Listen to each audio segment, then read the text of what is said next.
Assalamualaikum. Welcome to another episode of I don't know what my podcast name is. So, where I reach out to my personal network, people I know, and people who are professionals in the industry. I reach out to them and ask them to come and donate their time and share their insights with you. So, pay attention because these people charge a lot of money and they're doing it for free. So pay attention. Right. So today I have Sumayyah Haider with me. I've known Sumayyah for about 2-ish years now. And a brief introduction is that she is an HR expert. She is an expert in HR strategy. And she's also done other stuff, for example, writing, career coaching, and much more. So I'll just shut up and I'll let her introduce herself. Hey, Sumaya.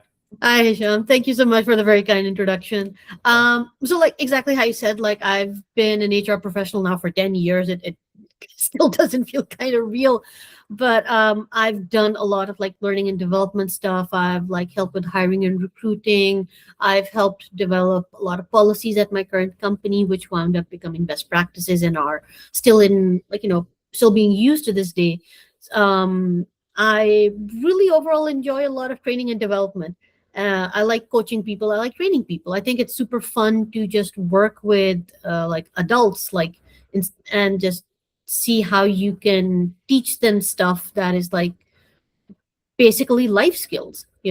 Like I know we look at work training as like, oh, it's for work, but I think there's a lot of stuff that you learn that you carry through your career, and they wind up becoming skills you use on a daily basis almost. We don't realize it, but yeah, that's kind of who I am. Right. Yeah, that's awesome because, the work we do or the trainings we go through or the studies we go through actually changes us as a person. There are behavioral changes that occur in a person. So, building up on that, my first question from you would be, from the perspective of a fresh graduate who is from a STEM sort of a field, let's say engineering and computer science and all of those management sciences, what are the biggest challenges that I'm going to face when I get out into the job market? That is a very good question. I think the current student has a this is probably the most toughest job market that we've had. And I think that mentally getting ready for that hard work you're going to have to put in to get job opportunities and get a job, I think is going to be like the biggest struggle right now. And I think what students need to realize is that yes, it is going to be difficult, but don't give up hope. If you have those goals, be clear about what you want. I think that is ultimately the thing that students should know. You want to know, and I don't mean you need to be like 100% locked in. Like I 100% want to work here. I 100% want this job. That is good, but I don't think everybody can do that, right? Like I remember when I graduated, I was like, I don't know what I want to do. I want a salary something like this, and I guess if it's something like this, I'm open to it. I think even that as a goal is super good to have. So be kind of clear about, just know what you want ultimately, right? And Mhm. then work towards that. And I think from a STEM perspective, try to do a little bit of internal searching and be like, okay, what are my strengths? Like what am I good at? And that I want to develop further down as a career. I hope that answers the question. It's a big question. Okay, just to go off on a little bit of a tangent here, but Yeah. what was your background? Where did you study from, and That's what? a great question. So like when I look at my academics, right? O levels, I did sciences. Then in A levels, I shifted to business and accounting. Then my BBA was in finance, and then in MBA, I shifted to HR. And in O levels, then I also studied a bit of computing. So Mm, like I found myself becoming like, oh, I know a little bit foundational of a lot of the core stuff. I know core physics, I know core chemistry, I know core computing. So it really helped me build my knowledge base. But like when it came to career time, because I had spent 5 years in a business school, I was like, okay, then I really should go into business. And my desire really was to work in HR because the little bit of HR we studied in BBA, I just realized, man, people are fun to work with. Mhm. Like talking to them and like training them, and like people are annoying and interesting and like they're a headache and a delight at the same time. And I was like, oh yeah, I do want to work with people in that regard. So that's kind of my background, jack of all trades. Right. So, do you see this trend a lot in these days? Like when people start off, they are doing something else, then they transition to something else, and when they enter the job market, they end up doing something completely different. Is this something that you see globally, or is this like something very local to Pakistan? Very global. I In my own family, my cousin, she studied as like studied in architecture, right? But she was also a great artist. She finished her degree. She wound up going into game design and character design. So she's working with a game house. I think people shouldn't limit themselves in that way, that, oh, just because I studied engineering, I have to stay in that route. Just Mm, because I studied business, I must stay in that line. Like we just said previously, like you learn so many skills, they can be developed into other avenues. I have worked with professionals who like had 10 years of experience in sales, and then they decided, this is miserable, I don't enjoy this. I mean, I did it, I was good at it, but it's not speaking to me anymore, and I want to mm, transition. And then we mm. talk to them like, okay, what are you feeling, what are you passionate about now? And then they say like, I want to shift to HR, I want to shift to project management, I want to shift to something completely different. People need to, kids, I think in particular, I keep saying kids, but students need to remember, your whole life is ahead of you. You can change your path even when you're 50. I have worked with people who like, they were like, I'm in my 52, 53. I want to change my career path. Can I do it? And it's like, yes, you still can. Because who's stopping you? You want to you want to at 55 stop becoming a salesperson and wind up opening your own business? Yes, you can. You want to become a carpenter? Yes, you can. Never let your studies hold you back in that regard. It is a direction. It is like an anticipated path, but that's not the only path.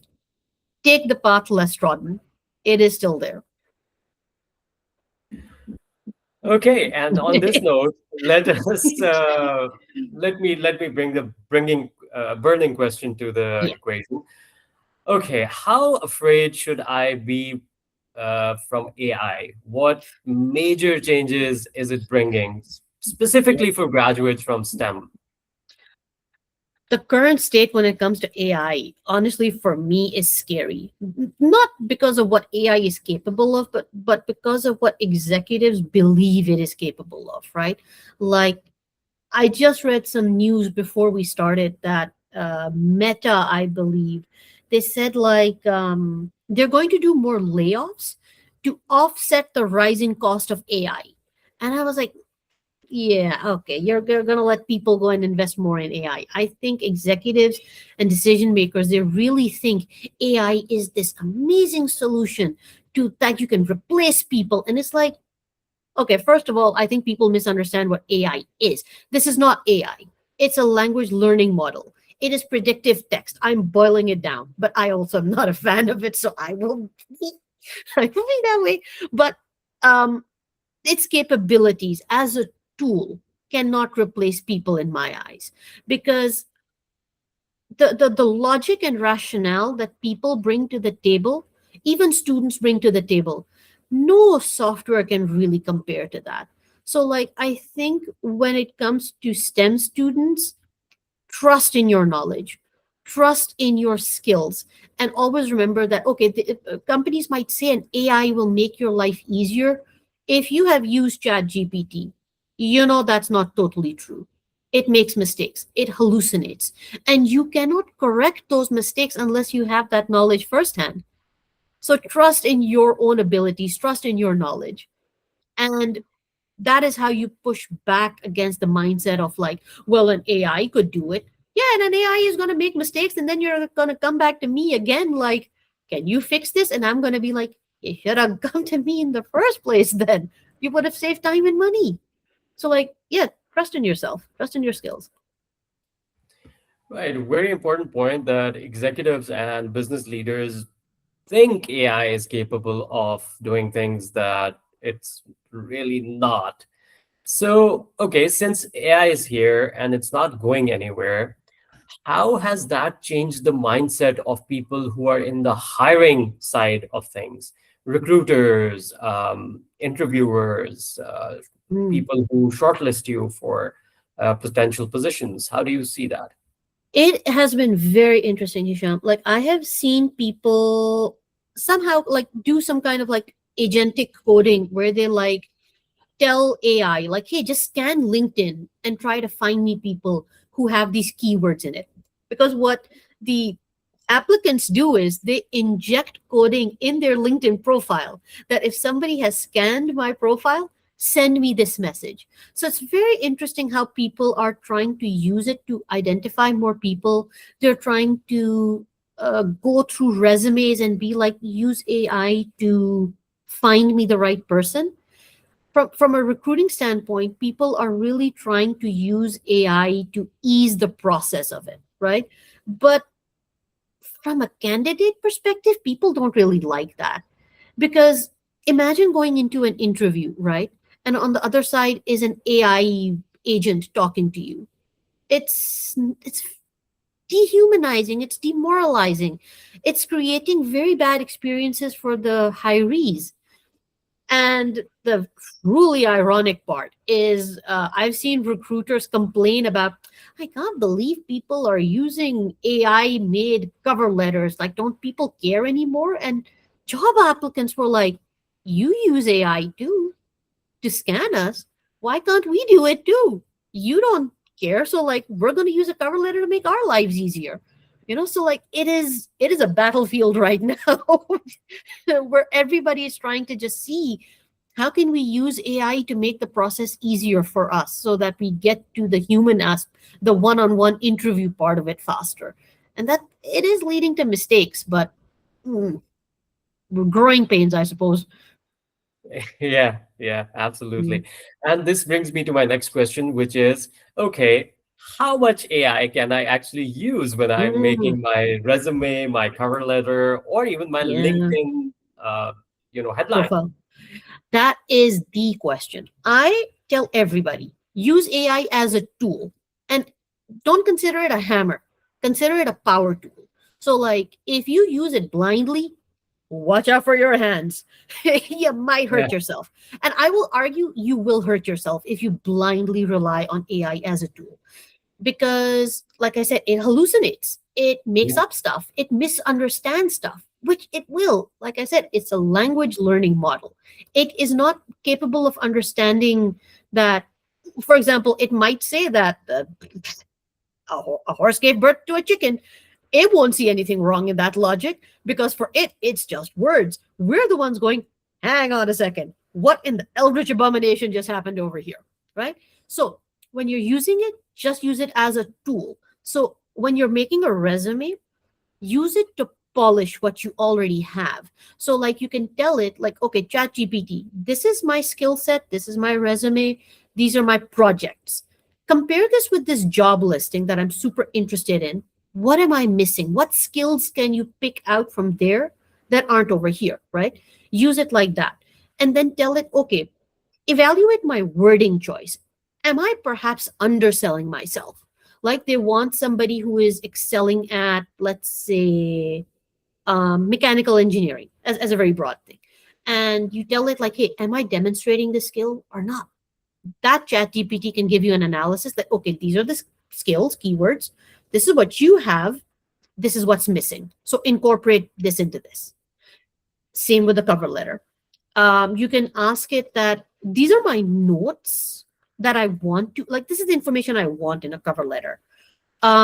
You tell me how I should structure it, because this is the kind of job I'm looking for. This is the job listing. So give me a suggestion for a structure and a template, and then build off that. And by build off that, I really mean take that wording, read it, make sure there's no mistakes, put your own voice into it, put your tone into it. Like if it says something, AI really loves this thing of making everything sound so hi-fi and fancy and like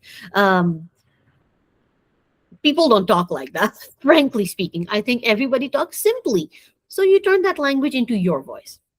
So that is how I think is the best way to use AI as a job seeker right now, as a helper, not as your like, I'm just going to blindly input everything and put the output into the application and bye bye. That leads to a lot of mistakes. Right. So what I've understood is, okay, let's use it like a springboard. Like you throw ideas at it and you see what comes back, and you're like, okay, this makes more sense. So you Yeah. give it your existing maybe resume, maybe what you do, what your core expertise is, and Hmm. then you show it also what kind of jobs or career paths you're looking at, and you say, okay, what am I missing here, how can I align this better?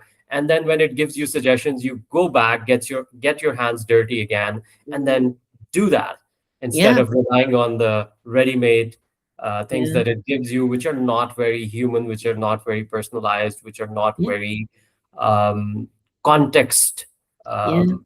specific. Yeah. Yeah, exactly. Because the thing is, when you rely on AI too heavily, it just has a tendency to make mistakes. That's it. Because if you keep talking in the same chat over again for instructions, it just there comes a point where it will start forgetting previous instructions, and then it makes mistakes. Mm, And mm, if you are not like actively like on top of things, like just keeping an eye out on like, is everything correct, you will unwittingly make a mistake. So that is why getting your hands dirty is super, super important. Stay like, what is this word choice?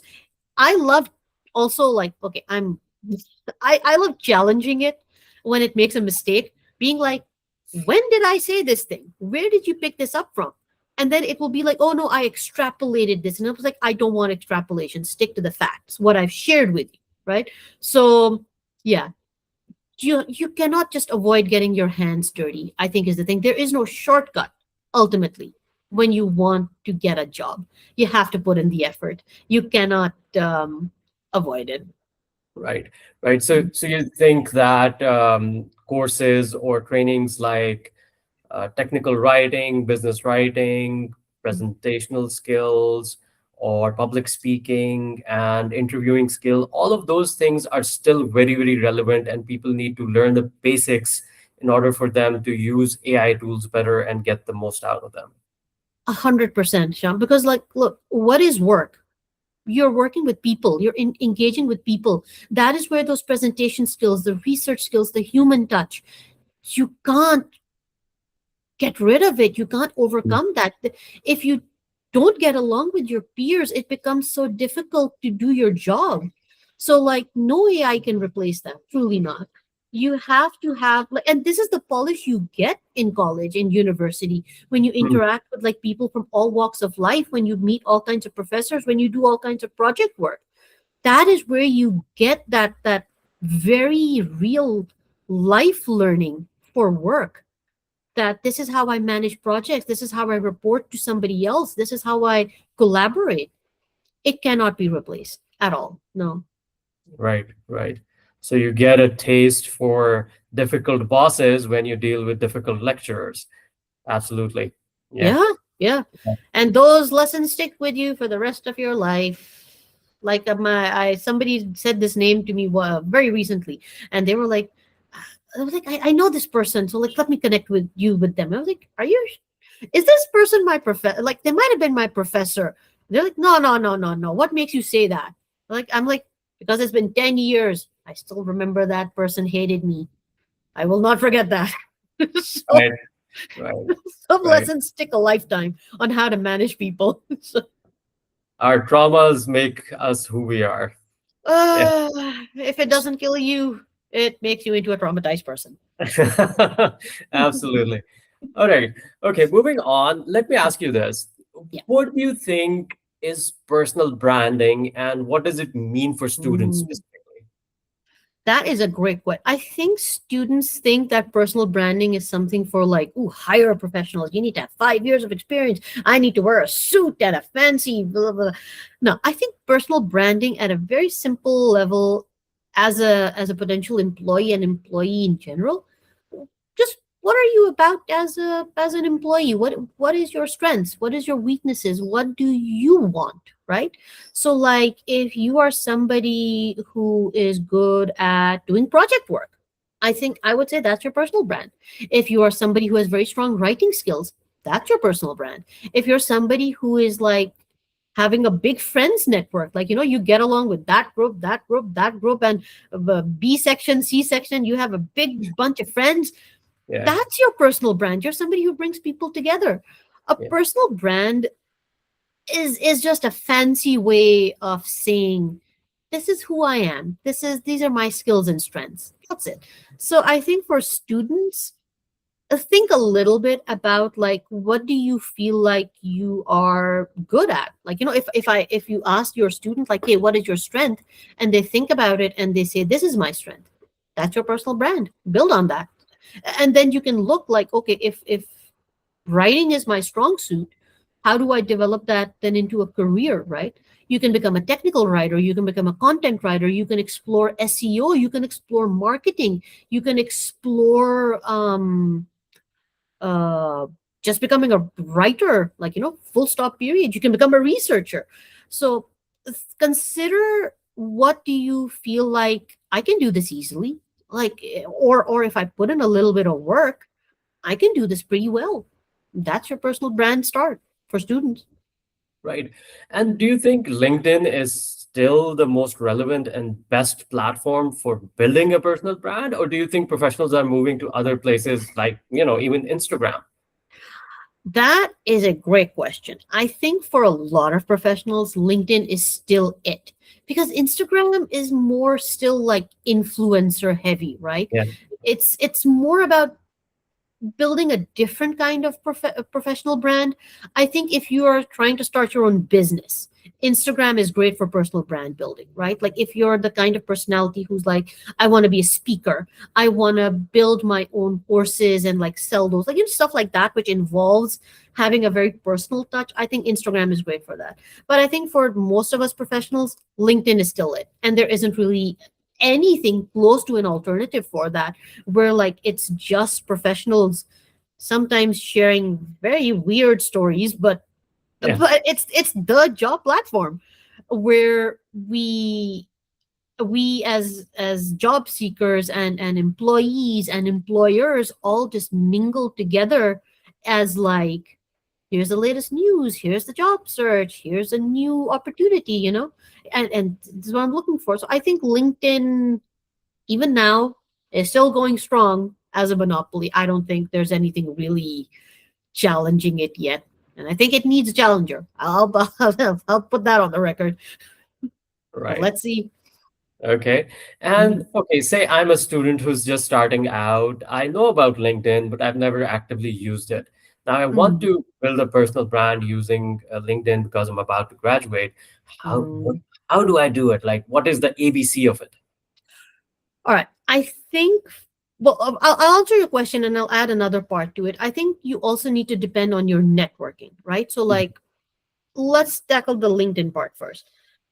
To make your brand on LinkedIn, you just need to explain what you bring to the table for employers. I think this is a super common mistake people make all the time, and not just students. I think even professionals who have 40 years of work experience make this accidental mistake of like, this is what I am looking for. I am looking for a job opportunity. I am looking for this kind of company. Recruiters don't care. Recruiters are like, you need to tell us how you can help me. Mm.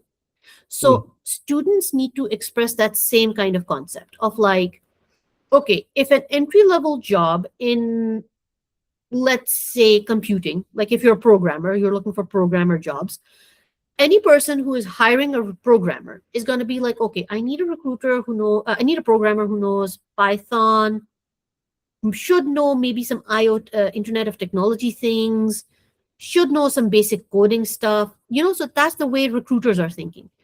Then as a student, you need to think the same way. If a recruiter is looking for these things, that's what needs to be in my LinkedIn profile. So my headline should include these skills and strengths that the recruiter is looking for and I have. So that when a recruiter is searching on LinkedIn, like show me people who have Python skills, your name pops up in their search results then. So headline should include the skills that you have and the jobs want. Your summary, that about section, should include some skills as well. Tell a story, like why are you interested in this career? Why are you interested in this field? Tell a short story about that. Add those skills in like that. Add in your projects. I think that is a key part for students. You add in a lot of skills and keywords that way, which bring you in search results, but it also shows your technical foundation. It shows that if you want somebody who knows this topic, I'm your guy. I'm the person you want to talk to. Right.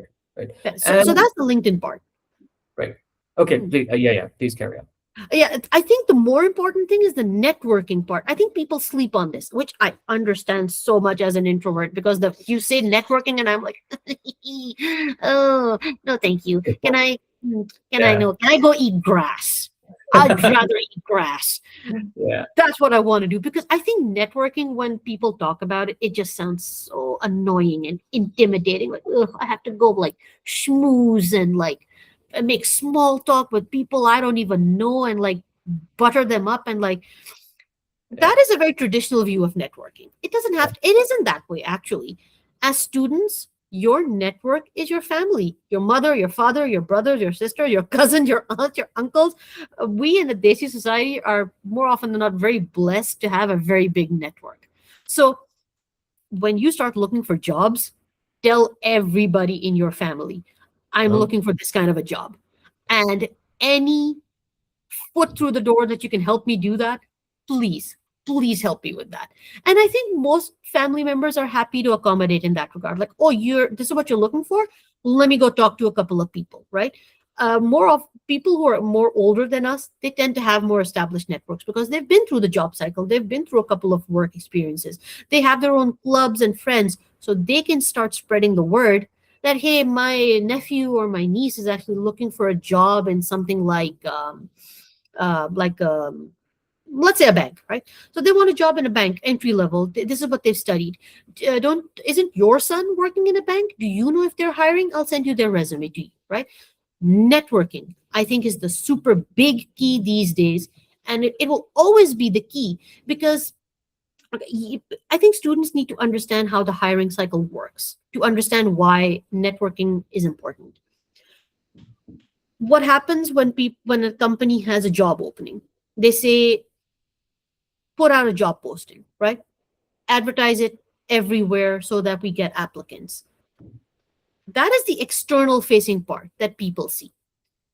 What also happens on an internal level is that companies also try to find that person on the inside of the company, Mhm. Yeah. right? Because if you can find somebody that you've already vetted, that they're a good person, they fit in the culture, they're experienced, let's just go with that guy then. Because we don't have to do the whole cultural fit nonsense, right? But when it's an entry level or a completely new position, then okay, you can't promote somebody to that usually. But now let's say you work in a company that's hiring somebody and you look at it and you go, wait a second, my friend, whatever, is probably going to be super good at this. Like, I know he can do this. You go to HR and you say, like, I might know somebody who can actually fill this position. Where do I tell him to send the resume? Like, who do I send him to? So you go to whatever, tell him, send your resume to this person. I think you'd be great at this job. This is the pay, blah, blah, blah, blah, blah. When HR gets that, they know that, okay, I know Hisham's a good worker. I know he's got great performance. He's been here for like X amount of years. Mm. When he's recommending this person, he's already vetted. Let's talk to this guy. Let's bring him in. This is why when you network and you get that one person to vouch for you in a company, you are already one step above anybody who is like just applying blindly on jobs, because you're already coming in with like plus 10 to charisma and trust that, Yeah. ooh, I like, okay, yeah, yeah, let's talk to this guy. So go for networking. Tell your friends, tell your family what kind of job you're looking for, and get that help to get the interview that way. You will get such a leg up by getting that kind of referral. So that is my advice to people. And this is not just for students, even, it's just like across the board. Try to get a referral. You will get such a leg up. It is crazy how slept on that is. Right. Right. Okay. Mm. And I was wondering if we could quickly look at your LinkedIn and how you've used it to do all of those things, So or the thing maybe about my, somebody's profile that you really liked on LinkedIn. We could also I look at that. think, okay, this guy has a couple of years of experience, but this is kind of what I would recommend as well. Okay. Because see, this is what I was. Oh, well, let me zoom in just a little bit for easier Yep. viewing. So you see how in the LinkedIn he's very clear about like what his skills are. Uh, Yep. the one thing that you should always do is like do mention the job title that you are aiming for, because that just makes it clear to whoever is searching what you show up in search results basically, right? So do put that in, do put in a couple of skills, so that shows you that okay, this is like, in this case, this is what Hassan's strengths are, right? This is what he's super good at. Mhm. And then you do okay, see, now I really like this because in this case he's mentioned that this is how many years of experience he's had, right? But this is the part that I super like. My key responsibilities include all of these things. So as a student, you can mention the same thing. Like, so like I have studied this many years in this university with in this particular field. I have studied these topics. This is like, and then at the end of this, you can add in like, this is one project that I actually worked on. This is my role in it. Like if I use my own example, I could have done something like I did my thesis on examining gender discrimination in Pakistan's banking sector, right? To this end, I was part of a three-member team. We made a survey, conducted it across like multiple banks in like Islamabad, Rawalpindi, and we got the results, presented the results, and this is what we found, right? I would tell that kind of a story. Whatever project that is relevant to the field you're applying to, discuss that. So, like if you are into coding, then talk about like, okay, one interesting project that I worked on was perhaps let's say developing an app whose purpose was to connect your mobile phone with a Bluetooth device that would automatically run a motor for farmers so that water could be sent out into the fields on a specified time, right? And then you talk about, so I used these tools, this kind of script, and that led to a successful project, right? So that kind of stuff, one project I would definitely want to add into the about section, just to for any reader to understand that this person can work well in a team, this person knows these skills, this person has this toolkit, right? That kind of stuff. And okay, this person hasn't done well, students probably will not have an experience section like this. They will probably have something like an internship, right? If you've done an internship, definitely add it in and discuss very briefly what you did in the internship, right? Like, Yeah. again, I'll use my own example. I had a 6 week internship in the marketing department of a fairly well known company in Islamabad. For those 6 weeks, I basically helped the department with all their documentation, client communications. I helped give some support help for an event that they had, right? And so, like, interacting with a couple of the clients and customers and like guiding them through the processes that they had, services they had, that kind of stuff. So, also, like, just 3, 4 lines of like, this is the work I did in the internship. Some internships now do say you have to do a project if you're going to be with us. Then talk about that project. Like, I worked with a client whose project was they had to go to a factory and evaluate, um, is there room for improvement in processes? Like, can you make the way the factory workers are working more efficient? Is there a possibility of time saving or like cost saving? Any opportunity like that?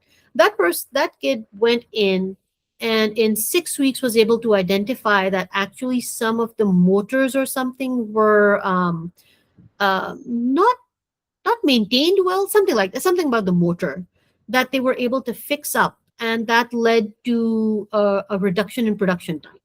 That was their project, 6 weeks. Simple enough, right? So if you have internships, put that in. Education, I believe there's the option to add in projects here as well. So students should definitely add that in as like, this is the project name, and then this is for the subject, this is the number of people I've worked with, this is the details of the project.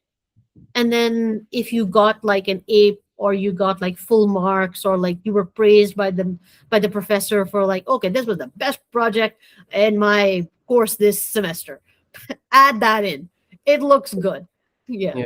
So I hope that answers that. A very long Does answer. answer it. And that also brings me to some of the mistakes that people make. Okay, you Mm. mentioned that sometimes even very seasoned professionals do this. They post just very irrelevant things like, 5 benefits of eating dates or something like that. So that's not what LinkedIn is meant for. No, no, So no. It absolutely is. It absolutely is. When I get into a Mhm. car accident, then I immediately think, what benefit does this bring to shareholders? I must share that immediately. Like, yeah, Right. you're right. It's not. Yeah, You don't have to do that. yeah. It comes across as so silly. I don't know. Wasn't there a guy who went viral because like his wife got into an accident or something? And he was like, this is the 5 lessons I learned about the job market. And it's like, my guy, stop it. Yeah, Please no. right, That's not personal branding. That is silliness. So right, you shouldn't. right. I think it's far more productive to find people who are having good discussions about your industry, Mm, and just engage with that. Like in my case, I like seeing what other recruiters are talking about, right? And if mm, somebody shares like, oh, like this is something they personally experienced, right? Like, oh, I had an exit interview. I saw this on, okay, this is not LinkedIn, it's Reddit, but an HR recruiter was talking about how they had an exit interview with somebody, and that person was like, I don't want an exit interview because nothing ever changes. And I was like, oh, this is such an interesting thing for me in my mm, field. mm, And I wound up talking with a lot of people there, like, oh, this is my experience, and this is the things that I have seen and observed from people and companies, right? I think those kind of discussions, you learn more ultimately because you're just getting different inputs, you're getting different perspectives. I think much better to find people who are working the job that you want to do, and just see what problems they share, and then learn from that and ask them for advice. I think that is so much more better than like even following influencers who are like, I've sold 6 books, I have 1 million followers, I have 800 speaking gigs. Nah, even that's very like, I don't want to say made up, but it's a business for them, right? I think you get more authenticity talking to people who are sharing problems instead of like you said, like, here's the 5 benefits of eating dates in summer. yeah, If I do that, I'll go to a doctor, man. yeah, yeah. I won't go to a CPA guy who, no, no, Who eats dates? Yeah, no, like, right. no. Right. Okay. Shifting gears a little bit and coming to more traditional documents that we use for job seeking, which is a resume. So let's talk about like, okay, if you were a recruiter, what was Mm. the first thing that you would look for in a resume and it would make it stand out from the rest of the run of the mill resumes that you see every day? So it needs to be pertinent to the job being applied to. In my own experience, when it comes to Pakistan especially, we had a course in college where one of the assignment, I think it was a business communications, I think, and one of our assignments was to make a resume. And the most our professor told us was just go to the career center or job office and they have a template. Just use that. That's all the instructions we got. And we floundered that week. We had a week to complete it. We floundered. We went to Google and we searched. And mind you, this is also 10 years ago before we really got a lot more specific advice on like how to make a resume. So absolutely floundered. But I was so happy at that time. I have a resume at least, right? When I started applying to jobs, I could not understand if this resume is good or not. It was so like I started as a resume writer in my current job. It was only when I did that and I learned what recruiters are looking for that I realized, my God, we're not taught that in, or at least I wasn't taught that in Pakistan. I wasn't taught that a resume shouldn't be about what I am looking for. That I like, oh, I am a student looking for a job and like so and so, and I'm looking for a good job opportunity and salary. Like a recruiter doesn't care about that. A recruiter just cares about like, look, I want to hire an engineer. You're supposed to be an engineer. Why should I hire you then? What skills Mm. do you have that can help me fix the problems that my company has that they're facing? So coming back to the question of like what should a what is a recruiter looking for? The job listing is your, that is it. That is the content that you need to transfer into your resume. Not 100%, obviously, because any job listing is like, this is my ideal candidate. ये मेरा शाह है, ये मेरा king है, जो हो सकता है, right? No person is gonna 100% ever meet those job listings. So if you can even meet like 60% of it, apply for the job. Mm. Because if you can hit those 60%, you can learn the rest.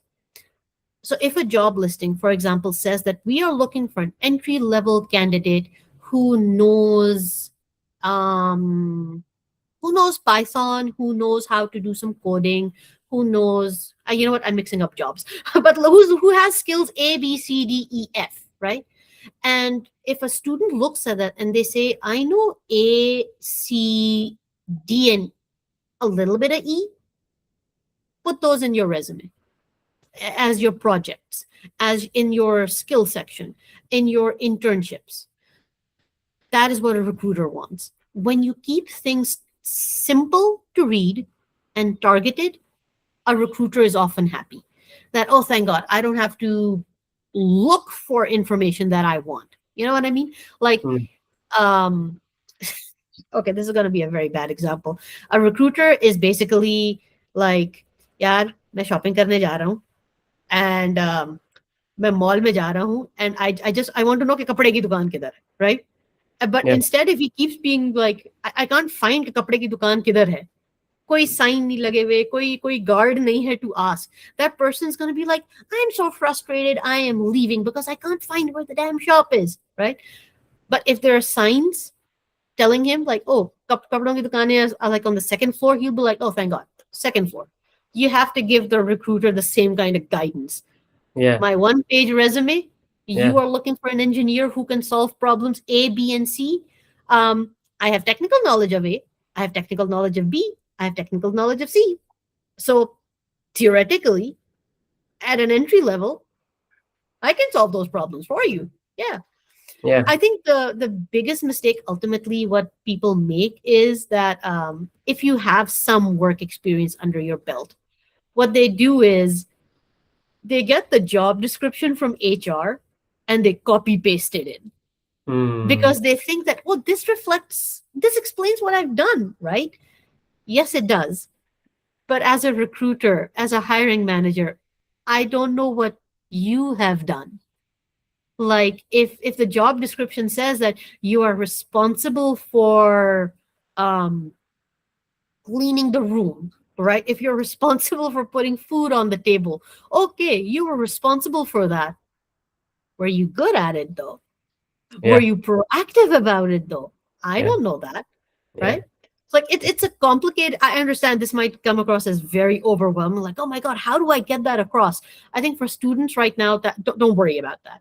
Just use Chat GPT in this case to understand if this is a job listing. What is this company looking for in terms of skills? And look at your own academic experience. Find that example. Put that in your resume. A recruiter will appreciate that more.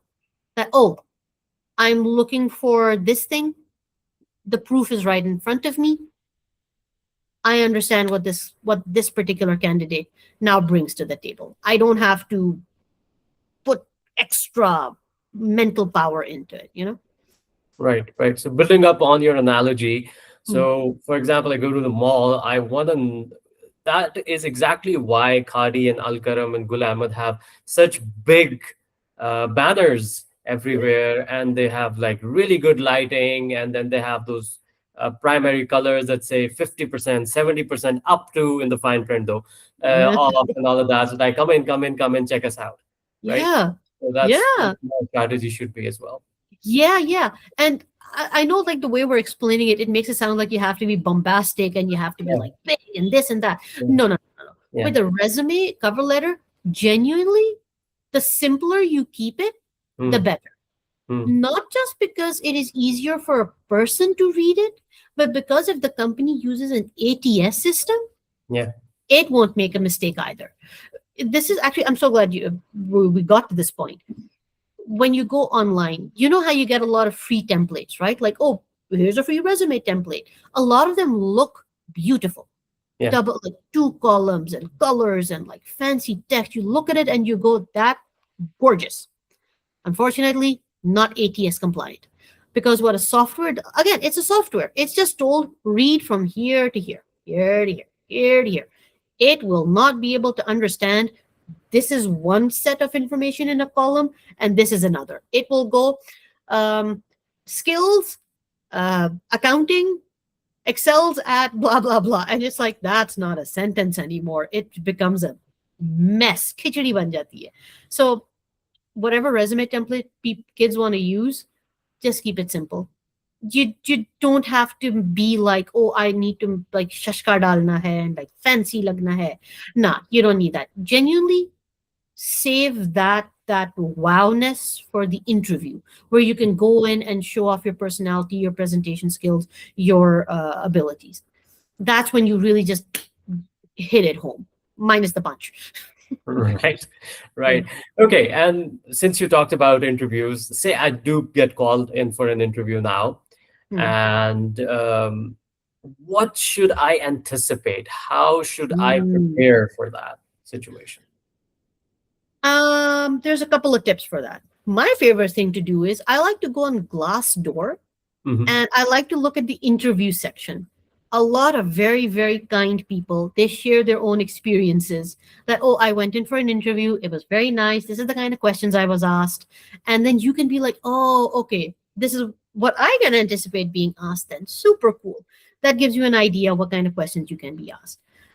Then otherwise, there's a lot of blogs, a lot of articles, which is like, okay, if you're applying for an entry level job, these are the kind of questions you can be anticipated to ask. So use that as your diving board. Okay, if I get asked this question, what do I say?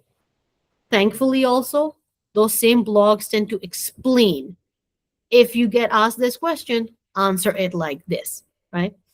My personal advice to students is to look up the STAR method, which is basically a way to answer interview questions. It is Right. basically for any question you get asked, explain what is the, okay, I forgot what it stands for.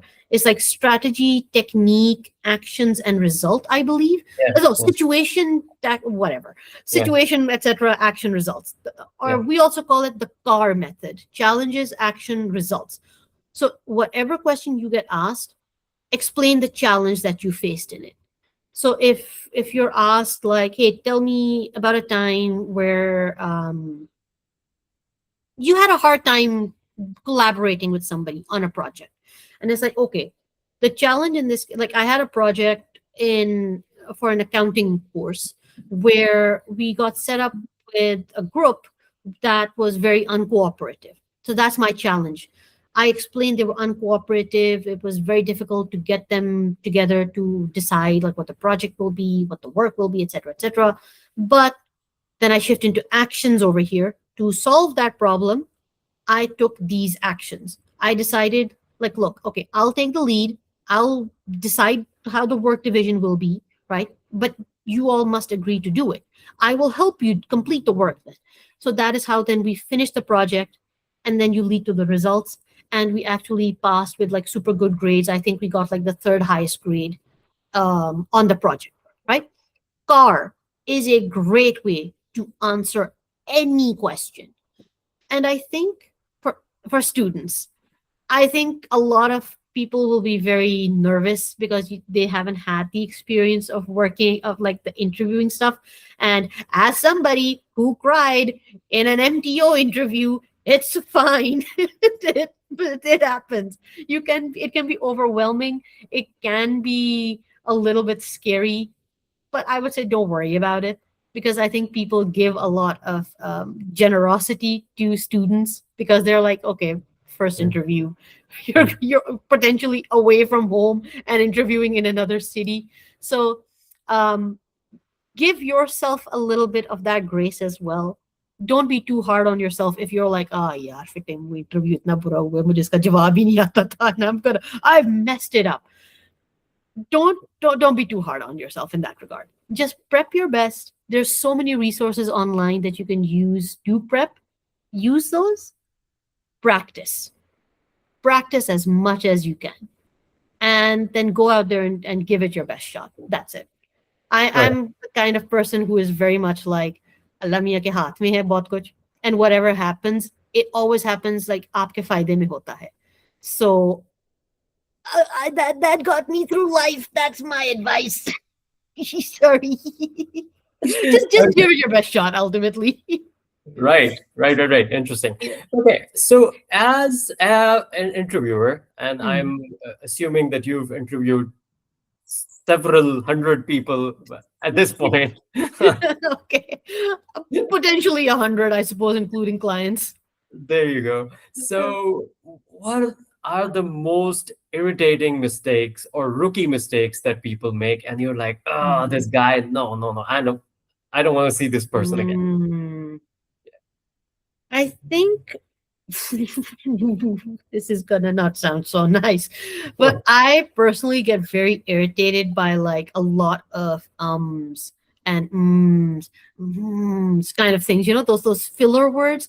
I just get so like my attention span. It's sliding. It's slipping. It's gone. Goodbye.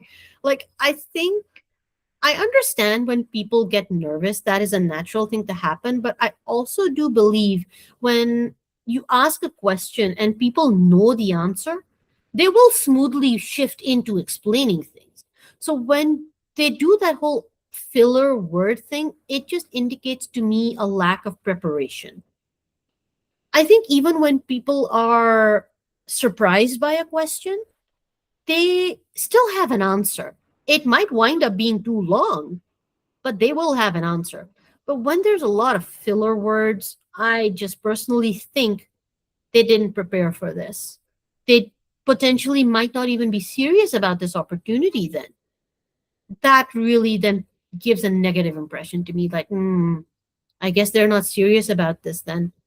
That's where if you have that kind of weakness or gap in your speaking abilities, practice helps overcome it immediately because you want to get comfortable with the idea of I'm going to be in front of a stranger explaining ideas and concepts and like definitions and projects. So like you just need to nail this is what I'm going to say.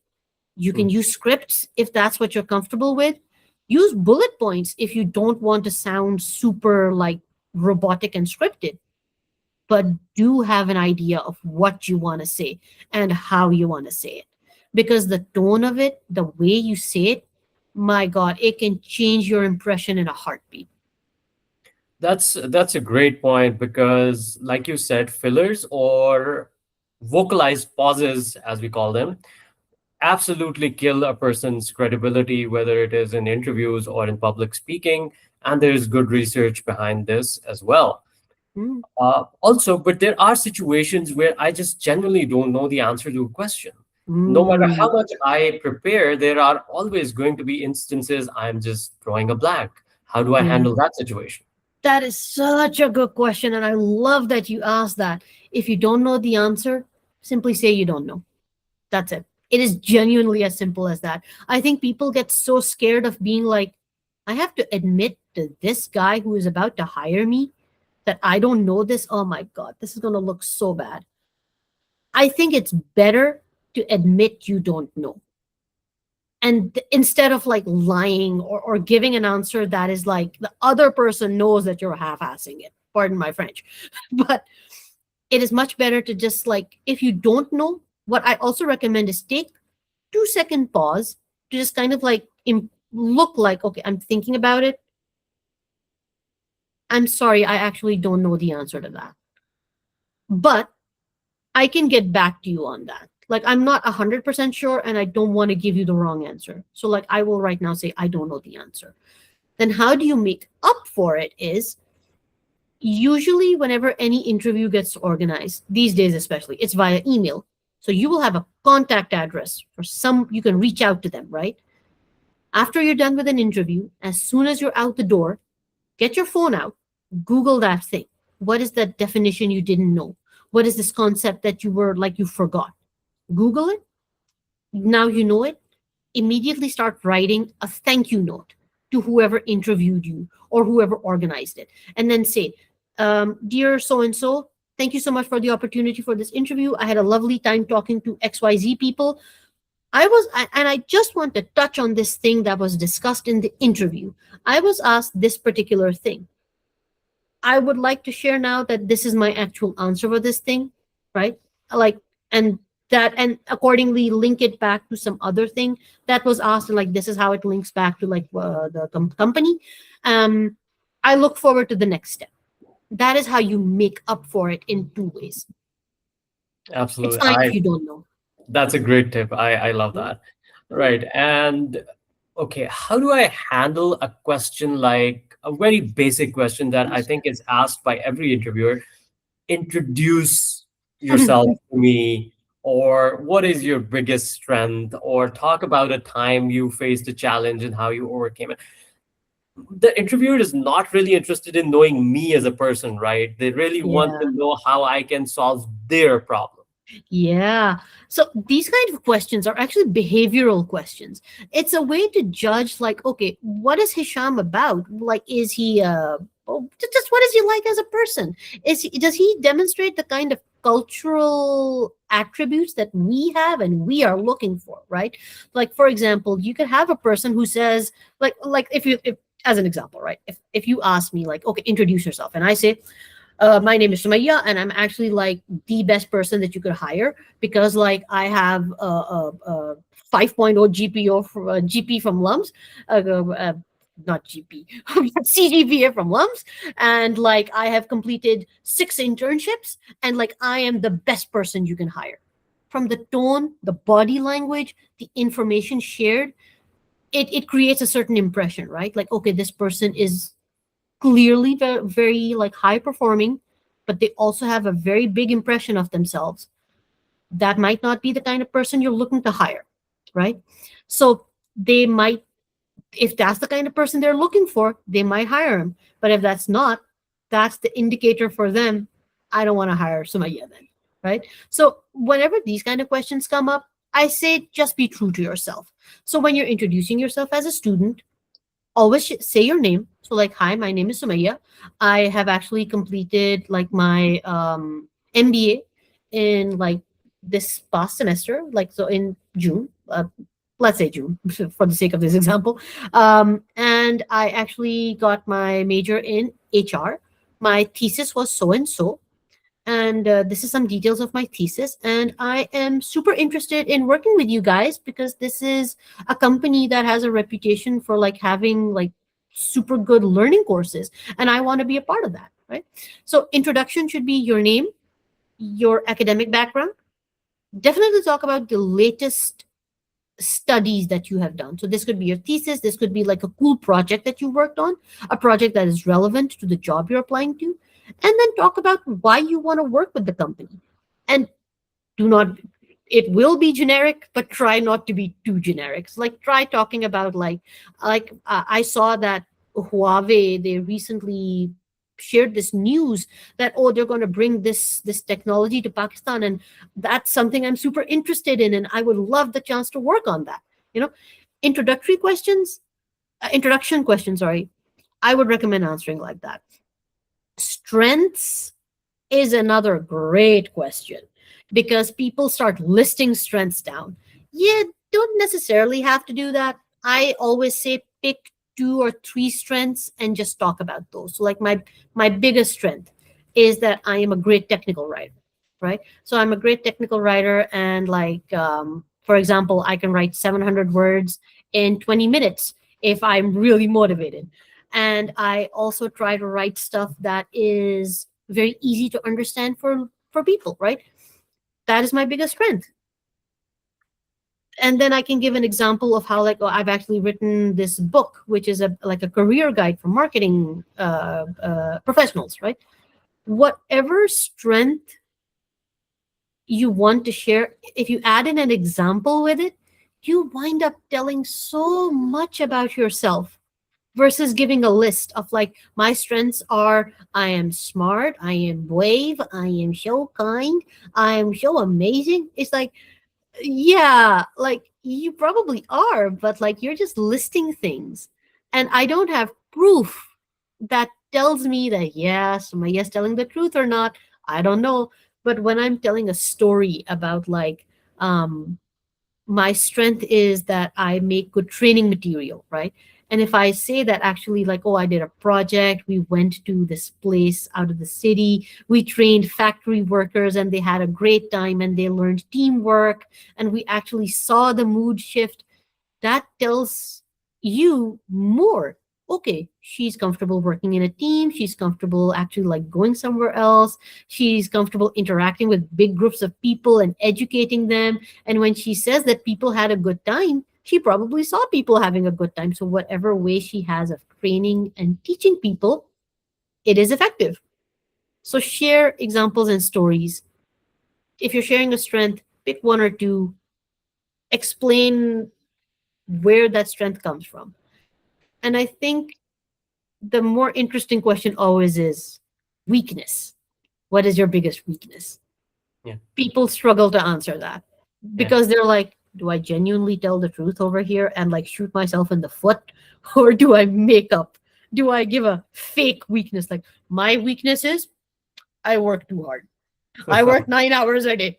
Sir, weakness है बहुत. मैं बहुत काम करता हूँ. It's like, no, no, no, no, no, no. There's a middle ground. So a good middle ground is often thinking about like when you do work, when you do a project, what are some bad habits that creep in? Like in my case, anxiety. I get so anxious. What if it's something that is like, I feel like, oh God, I can't do this. My weakness then becomes that I might get caught up in a spiral. I might forget about the work because I'm just so stressing about this new situation. So your weakness can be something like that. Like I get too anxious, or like I become overly perfectionistic. Perfect. Let's pretend that's a word. Yeah. I become a perfectionist. I become too controlling. I get so many tasks, I struggle to organize them, right? All Yeah. genuine weaknesses. So you share that, this is my weakness, and then you need to shift into explaining how you overcome it. In my case, if I, the second I know myself that I'm going to panic or I'm going to have an anxiety attack or I'm going to get super caught up in an anxiety spiral, I have learned ways to break that. I get up out of my seat, I go, I wash my face, I go have a drink of water, I go potentially, well, I don't touch grass, but I touch the wall. Yeah. I ground myself that, okay, no, this is the reality of it. It's fine. I go talk to somebody, So that is how I break out of that anxiety spiral and I go back to work. For students, if it's like, if you find yourself like, okay, my weakness is that I become so caught up in a perfectionism mindset that it affects the quality of my work, then how do you break out of it? You explain that. Like, do you take a break? Do you go talk to a friend? Do you hand it over to somebody else, perhaps? Like, hey, this is messing with my head. Can you please just take over a little bit and I'll come back in like a little while and I'll get back to it. So Yeah. share a genuine weakness and then explain how you course correct it, basically. Right. Right. Okay. And moving on to another question that is in everybody's mind. Hmm. How do I really negotiate for a better salary? Oh, should I do that in a job interview when I'm interviewing for the first time? If they ask me, Hmm. okay, what are you looking for? Should I give them That a is number? such That is a great question. I will be so honest about this. Salary negotiation is not my forte. Like, that's Uh-huh. not my wheelhouse. It's Uh-huh. mostly hiring and recruiting. However, some general tips. First interview, not really a good place to really bring it up. Right. The other thing I do recommend is before you go into your interviews, do a little bit of market research. The Glassdoor, Indeed, Salary.com, all of these places, they share information about, like, hey, this is the average salary of this position in this city with this many years of experience. That will give the students or any employee a rough idea of what the market is currently paying, right? Then you can determine, okay, does it make sense for me to ask this number? Because you could be asking too little as much as you could be asking too much. So, doing a little bit of that research before any interview will help you develop a realistic sense of what the market is currently um, offering, right? Um, Second, third interview usually is when this question tends to come up. And I think then you can give an answer of something like, I've done the market research, and accordingly, this seems to be the range for this kind of position for somebody with my skill set. So I would expect something that is market competitive. I think that is always a fair thing to say because, True. and I always do recommend giving a range, not too big, but a nice little range. So you are also giving yourself wriggle room and the company still an idea of like, okay, so this person is expecting this much. Okay. Okay. Does it fit into our budget or not? Then that's on their end. Right. Great. And bringing AI back into the equation, we can't really leave it out anymore, I suppose. No, no. How is AI being used now to assist in the interviewing process? Mm. I have very unfortunately been seeing companies use AI interviewers, Hmm. which is like a person will enter an interview like this, like on Meet or Zoom. And so, like, the other side is an AI interviewer. So, like, it's an AI voice asking questions. And I have seen people very beautifully, I don't know how to say it, dhandli de dena use, like, Yeah. just run it, run around in circles. This one person, he was like, he knew that he was going to be interviewed by an AI agent. He put his own AI agent in to interview on his behalf. And that transcript was like a clown car crashing into a train. Like, thank you, thank you, thank you, thank you. And it's like, what is this, a Monty Python skit? It was Yeah. so ridiculous. So that's how they're trying. But I am personally not confident it will take off because people like still like it's a sign of respect. I think that, oh, a person is interviewing me for a job, like, you respect me enough to come in and give your time to talk to me. I think when a company says that it's not worth my time, let's use this AI software to go in, ask questions, and ask a list of predetermined questions, that'll be enough. I think a candidate just goes, So you don't value my time? You don't value me? I don't know if I want to work here anymore, right? Maybe some people will, but I think a lot of people, they just go, no. Plus, like, I think from an HR perspective, I think it's so limiting because an AI isn't capable of like making logical jumps like the way you are doing in this podcast interview. Like whatever I am saying, you are changing your questions accordingly. An AI Mm. interviewer can't really do that with the kind of accuracy a person can. Yeah. So I think it's just opening doors to making mistakes. And I think that door is already opened with the mistakes already happening, and we just hear comedy shows happening as a result of it. So I don't really like that whole thing. And I really hope companies move away from it. Like Right. stick to person interviews. It's much Okay. better. Mm, Yeah, I agree with you, mm, 100%. Uh, Also, but sometimes now I've seen this. Somebody I know mm, was asked to send a video mm, to a company telling them who they are, what they bring to the table, what their professional sort of experience and philosophy is. mm. So, my question is, are video resumes a good idea? Personally, I don't like them.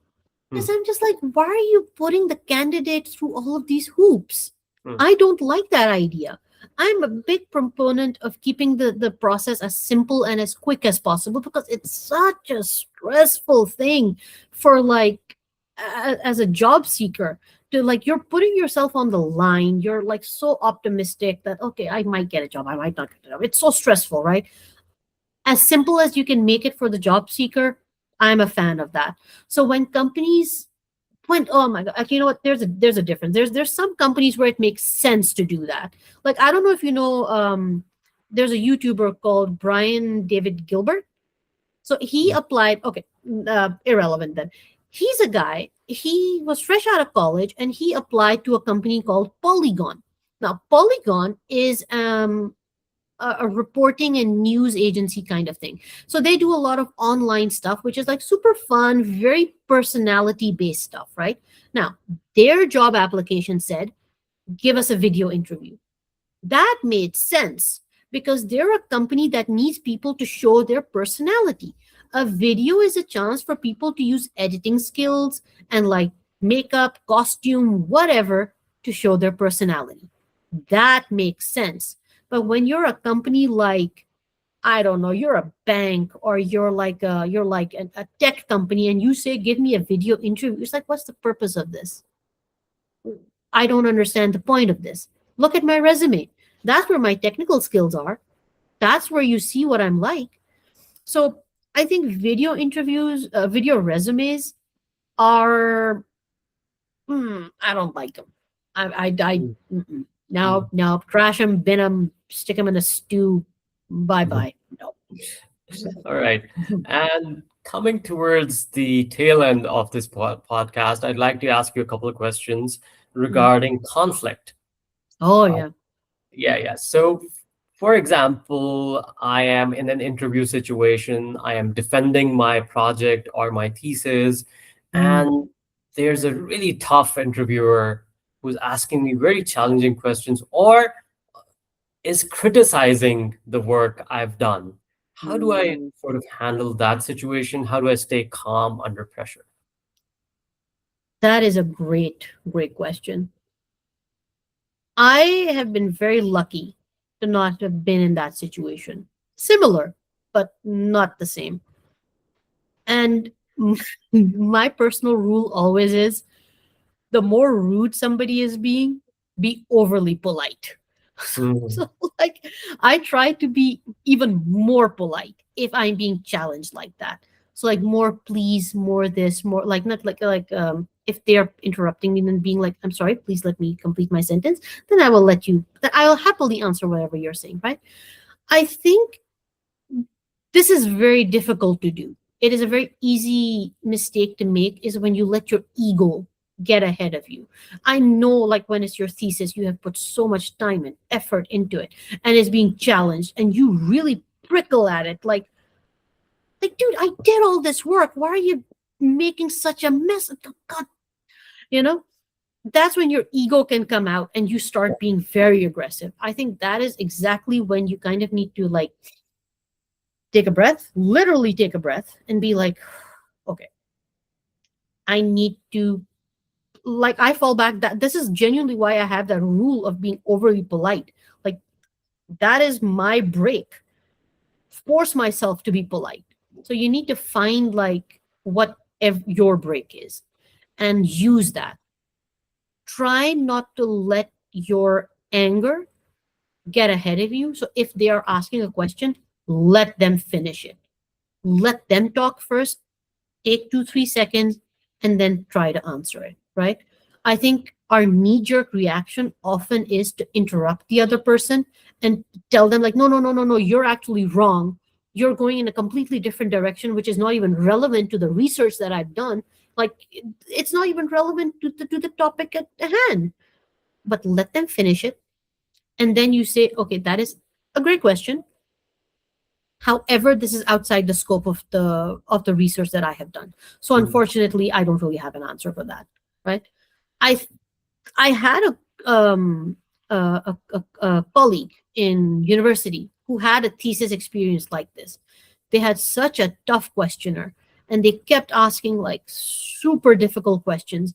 And God bless those girls, because they were just very like, they let him speak, they let him ask the questions, and just very politely would be like, I'm sorry, but that was outside the scope of our study. Like, a great question, could be great for future research, but that was not the focus of our study. Like, this was our hypothesis, this was our findings, this was the result. So Right. Right. I guess reframing is the Mm. important thing Mm. if Mm. that's happening. Like, if they are saying that, what about this? This was our frame. Yeah. It wasn't in it. So mm, Yeah. great question. Yeah.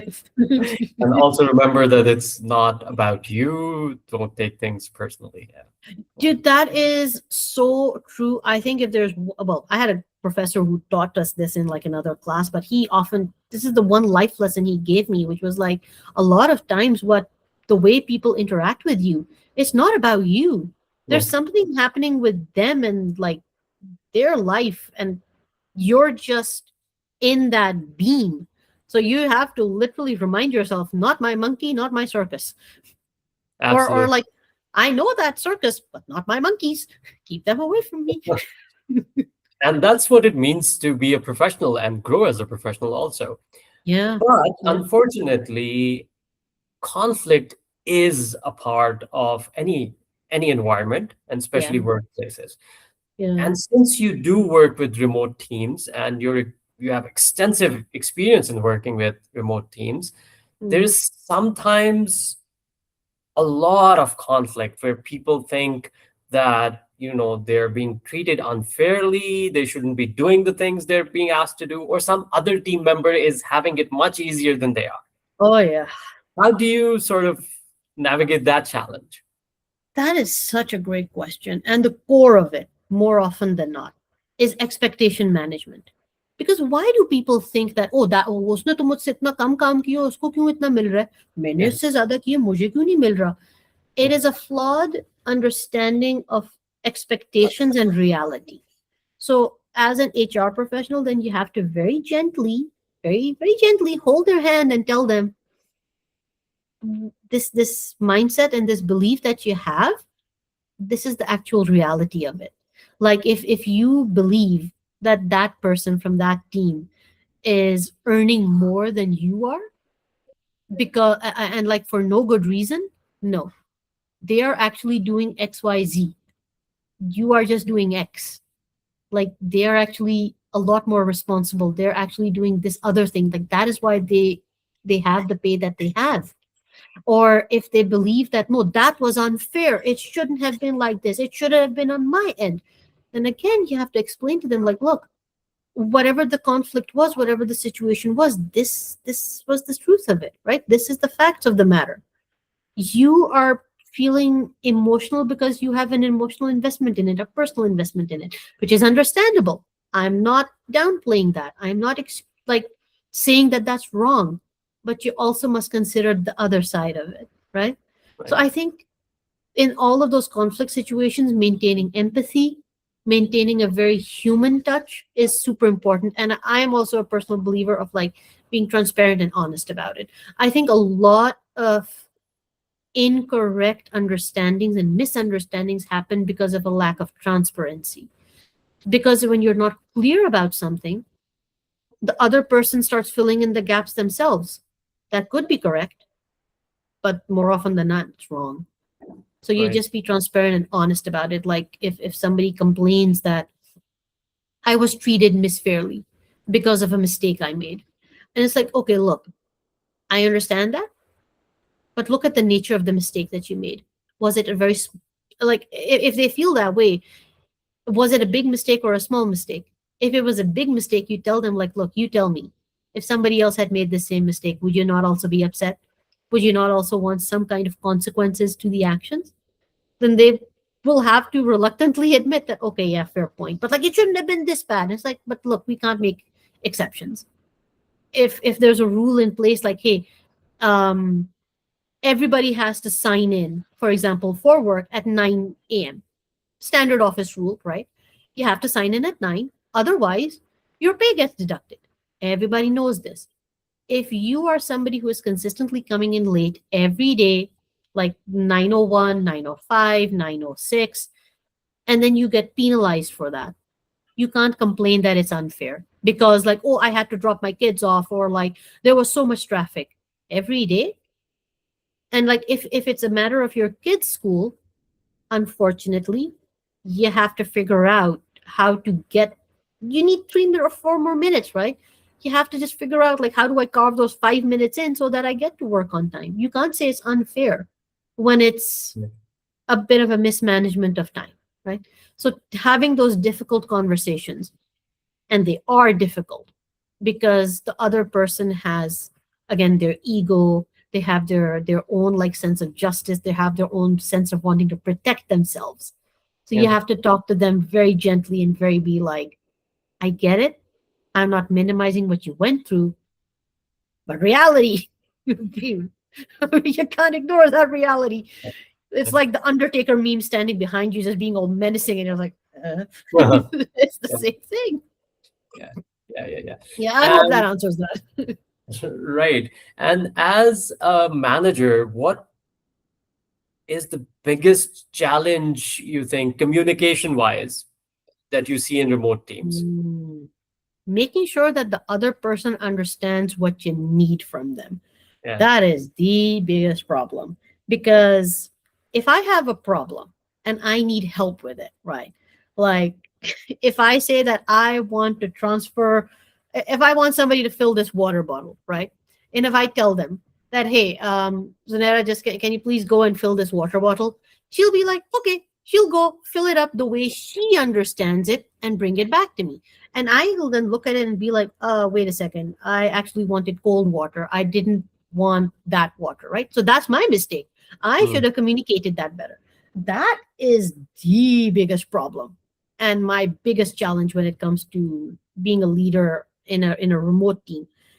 As a result, I have started over explaining things so much because I'm always like, wait a second, do they know this? They probably don't know this. Let me get that thing. Let me get that document. Wait, do they know what that document is? They probably don't know. But let me get it. Let me get it. Okay. And okay, I told them to make this Excel formula. Maybe I should tell them to use this Excel formula and go to this place and find this. I'll do that. I'll do that. So I over explain because I am so worried they will make some misunderstanding or some Yeah. mistake. And then I get the work back. And then I have to redo foundational stuff Mm. instead of being like, okay, I love the direction you took. How about we try it this way? You know what I mean? Like there's a difference between saying कि यार कपड़ा काट दिए कमीज सिल दी है मगर आपने तो नाप ही गलत किया है तो चलो Mm. जी सारा उधेड़ो and फिर बनाओ versus saying can we replace this lace with that lace so it's less work, Yeah. it's less rework as well when Yeah. Yeah. you communicate properly and fully. Yeah. And I Yeah. hate rework. I hate rework with a passion. And I'm sure that's a bigger challenge in remote workplaces, but it is still a challenge in workplaces that are traditional because I've experienced this myself. I've also realized something that no matter how much we think we have communicated things, something always gets left behind. And when you see the results of it, you're like, okay, Ah, completely I must have hecked missed up. this. Yeah. I hecked up. That is so true, dude. And I think my way of trying to minimize that, because you can't always make it zero, I ask questions. Mm, Um, okay, also true that when I get a lot of information, I need some time to process it. So what I do is I tell my supervisor and manager after they've given me information that, okay, I don't have any questions right now, but let me study this a little bit more, and then I would like to come back to you with questions, right? So like, can you please tell me when I can do that? Like, or I tell them that give me a day, then I will come back with questions once I start executing it.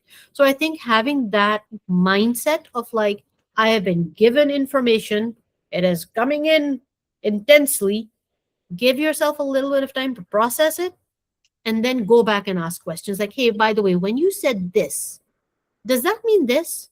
Or like when you say you want me to fill your water bottle, do you want hot water, cold water, tap water? Like, let's be clear on like what you're expecting out of me. yeah. What your goal is out of that. Yeah. So that has been my way of minimizing misunderstandings. Asking questions and trying to get an understanding of like, what are you looking for out of this when you give me this task, so that I know what to aim for. That helps a lot. Right. So for students, please ask questions when you're in doubt. And Mhm. that's never a bad idea. Yeah. Okay. And finally, talking about students, because these students, a lot of the times, they're working in small teams where they have to do group projects. Now, because they're peers, they don't have that manager subordinate relationship. And Yeah. sometimes, not many times, students come to me and they complain, okay, I've done all the work, XYZ is not doing the work. Okay, so from a managerial perspective, I tell them it's not a great idea if you're coming to your manager all the time and Yeah. complaining about your teammate. But I also see your point that you're probably trying to put in your best, but the Mhm. team isn't responding very well or Yes. isn't contributing very well. So Yeah. how do I manage that when I don't have much power over them as well? I think when it comes to students, it's a different environment versus in a professional setting, right? Like if in a professional setting, if a complaint comes in that a person is not pulling their weight, that can, what's the word for it? It can add up quickly, right? Mm, Because then like you're being reported to a manager like, hey, this person isn't pulling their weight. So that can have a lot bigger consequences.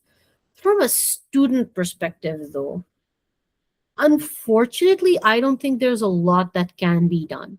Like yeah. I think students have to figure out a way to manage things.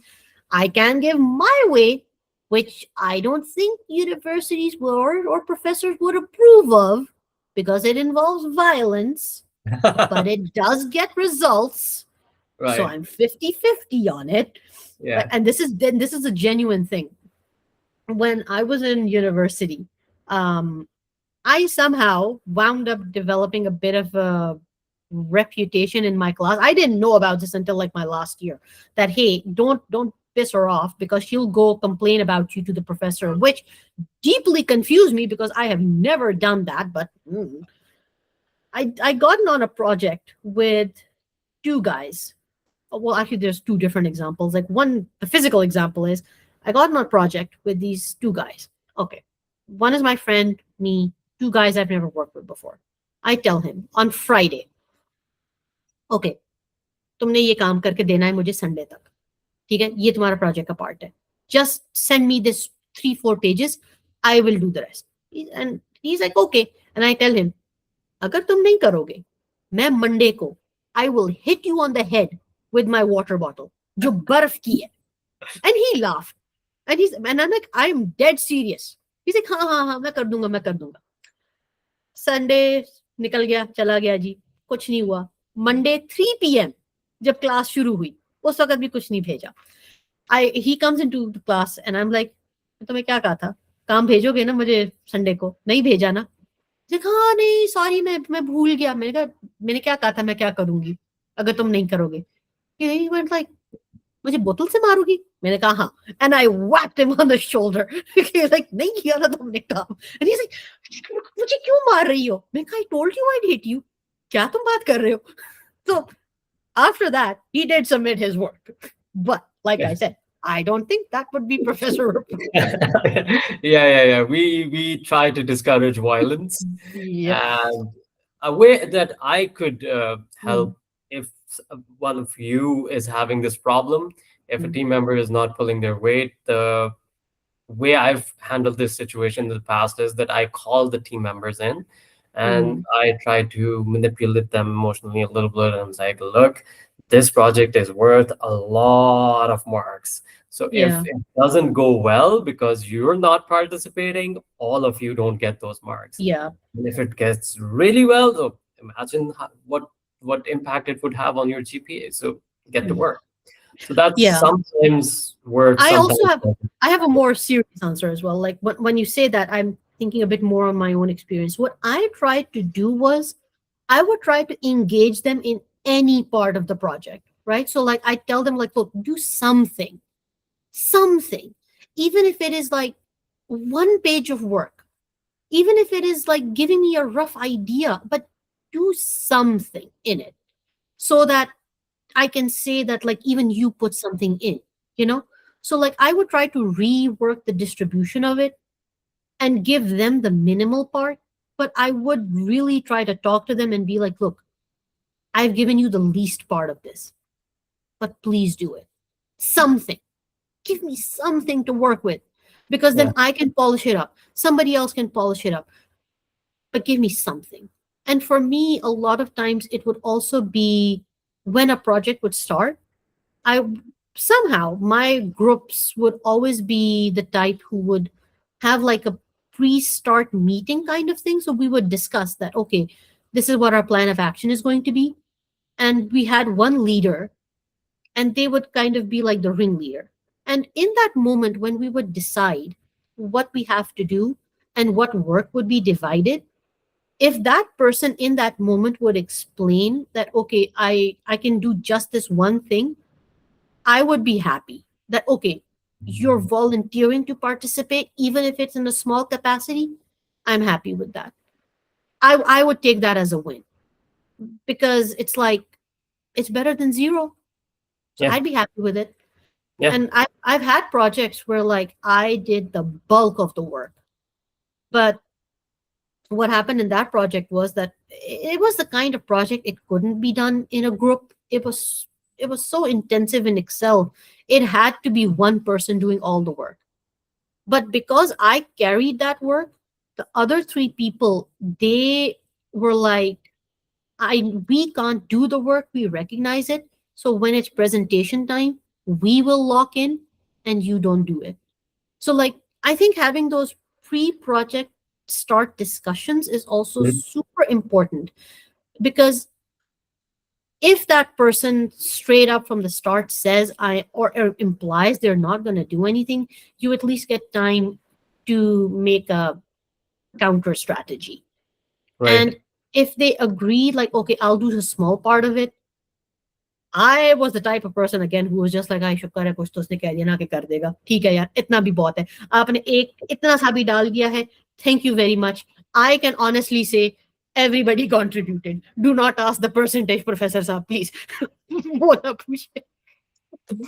All right. And this brings us to the conclusion of this Yeah, session. no, it We was went great. ridiculously over time, but well, we got there It in was, the end.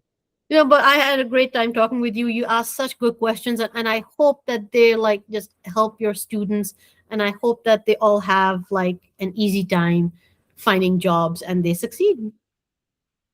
Thank you so much, Sumaya. Thank you for your time. Thank you for sitting here for this long and giving us your insights. Really, really appreciate that. And it was really nice connecting with you again and talking to you again. I hope we get to do this again sometime. I'll be here. Me and my blankie will be here. Yeah, and I want to thank you for the opportunity as well. It was great fun.